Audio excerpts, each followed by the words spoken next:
Dia memulai monolognya dengan nada serius. Kemudian dia berkata, kita ini para direksi dan pemilik harus gulung koming setiap saat, cari cara untuk menghidupkan perusahaan. Dan untuk itu, pegawai kita tidak perlu tahu masalah. Namun kali ini berat sekali. Lalu dia menatap saya. Ada saran nggak, Mas? Demikian dia berkata kepada saya yang lagi mengunyah makanan. Saya pun menjawab demikian.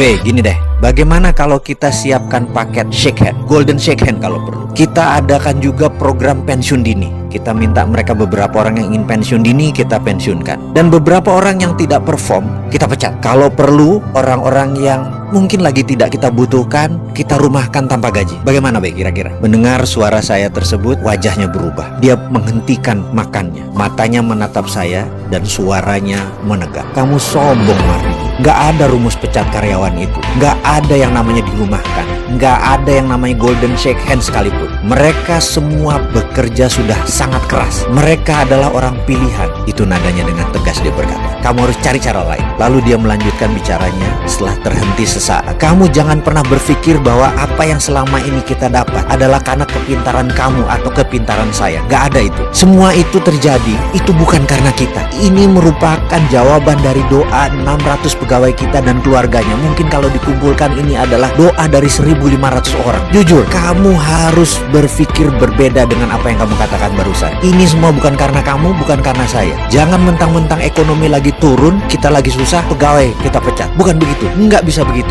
Ini contoh aja ya, saya kasih tahu kamu. Coba kamu bayangkan, kamu berdoa dengan ikhlas, bekerja keras dan jujur. Lalu di catatan langit, kamu harus dapat rezeki 10 miliar bulan ini. Coba bayangkan itu ya. Maka malaikat yang ditugaskan menurunkan 10 miliar itu pasti perlu infrastruktur rezeki turun. Di mana itu? Yaitu bisnis kamu. Jadi dia turunkan lewat bisnis kamu, rezeki itu datang ke kamu. Begitu juga doa 1.500-an anggota keluarga karyawan kita. Begitu mereka harus dapat rezeki, di langit mereka tercatat mereka harus dapat rezeki. Maka malaikat itu kan menurunkan melalui perusahaan kita. Itulah yang membuat perusahaan kita berdiri lebih dari 25 tahun. Jadi itu bukan karena kepintaran kamu, bukan karena jabatan kamu, bukan karena saya. Kita ini hanya penyambung jalannya rezeki. Usaha kita itu adalah infrastruktur keluarga pegawai kita untuk rezeki itu turun ke mereka. Faham kamu? Jangan sombong kalau berpikir. Jangan mentang-mentang kamu pemilik. Cabut kata-kata kamu itu. Cari kata-kata lain, cari cara lain. Saya terdiam.